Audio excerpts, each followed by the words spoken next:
በመካከለኛው ምስራቅ በተፈጠረው ውጥንቅጥ የዓለም ኢኮኖሚ ሞተር የሆነው ነዳጅ አቅርቦት ላይ ያጠላው ደመና አሁንም ድረስ አልገፈፈም። ዓለም አቀፉ ማህበረሰብም ግጭቱ ዲፕሎማሲያዊ መፍትሄ አግኝቶ የነዳጅ ገበያው እንዲረጋጋ በተስፋ እየተጠባበቀ ይገኛል። ዓለማችን በቀን ውስጥ ከሚያስፈልጋት ነዳጅ 20 በመቶ መተላለፊያ የሆነውና በኢራን አቅራቢያ የሚገኘው የሆርሙዝ ሰርጥ ዛሬም ድረስ ዝግ ነው።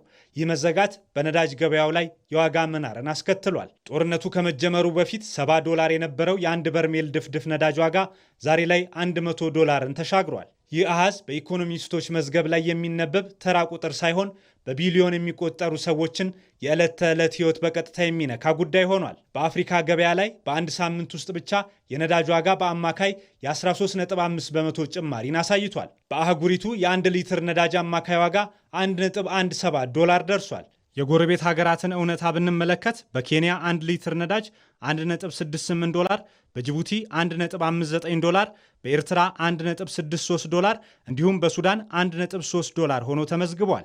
እንደ ዚምባብዌና ሲሸልስ ባሉ ሀገራት ደግሞ ዋጋው እስከ $1.71 በማሻቀብ የዜጎችን ኑሮ እጅግ አክብዶታል። በዚህ ዓለም አቀፋዊና ቀጠናዊ ሁኔታ ውስጥ የኢትዮጵያ ሁኔታ የተለየ ሆኖ እናገኘዋለን። ኢትዮጵያ በሊትር $0.63 ብቻ በማስመዝገብ ከአፍሪካ አማካይ ዋጋ እጅግ ባነሰ ሁኔታ የዜጎችን ሸክም ስታቀል ትታያለች።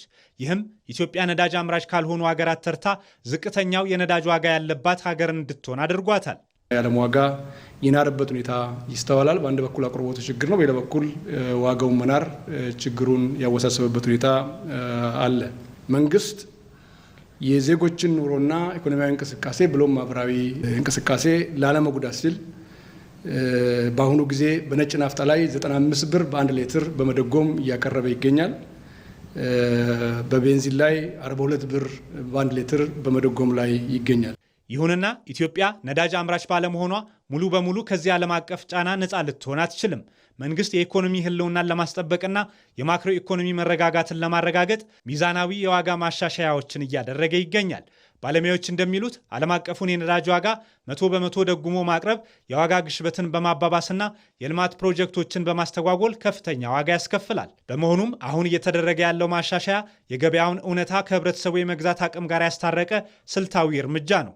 የነዳጅ አቅርቦትን አስተማማኝነት ለማረጋገጥ በየዓመቱ ከ4.2 ቢሊዮን ዶላር በላይ የውጭ ምንዛሪ በመመደብ አስተማማኝ አቅርቦት እንዲኖር በከፍተኛ ውጤታማ በሆነ መልኩ የተሰራ የሚገኝ መሆኑ ይታወቃል።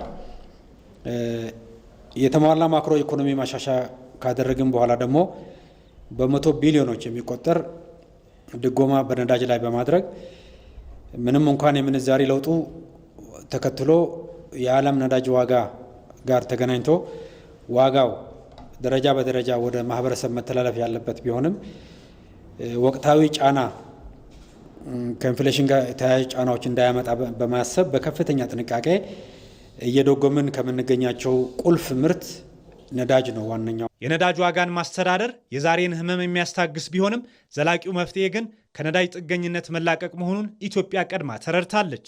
በአሁኑ ወቅት 90 በመቶ የሚሆነውን የኃይል አቅርቦቷን የምታገኘው ከታዳሽ የውሃ ኃይል ነው። የታላቁ የኢትዮጵያ ህዳሴ ግድብ ማመንጨት መጀመር፣ የንፋስ የጂኦተርማልና የፀሐይ ኃይል ፕሮጀክቶች መፋጠን ኢትዮጵያን የአረንጓዴ ኃይል አምራች እያደረጋት ይገኛል። ከዚህ በተጨማሪ የነዳጅ ተሽከርካሪዎች ወደ ሀገር ውስጥ እንዳይገቡ የተጣለው እገዳ ለነዳጅ ቀውሱ አስቀድሞ የተሰጠ ስልታዊ ምላሽ ነው። ዛሬ የኢትዮጵያ መንገዶች የኤሌክትሪክ አውቶቡሶችና አውቶሞቢሎችን በብዛት እያስተናገዱ ይገኛሉ። ይህ ሽግግር ዜጎችን ከነዳጅ ማደያ ሰልፍና ከሚሻቅብ የትራንስፖርት ወጪ ነፃ የሚያወጣ ነው። በአጠቃላይ ዓለም በሆርሙዝ ሰርጥ መዘጋቱ ውጥረት በታወከችበት በዚህ ወቅት ኢትዮጵያ ቀውሱን በብልሃት እያስተዳደረች ወደ ዘላቂው የኃይል ሉዓላዊነት ጉዞዋን ቀጥላለች።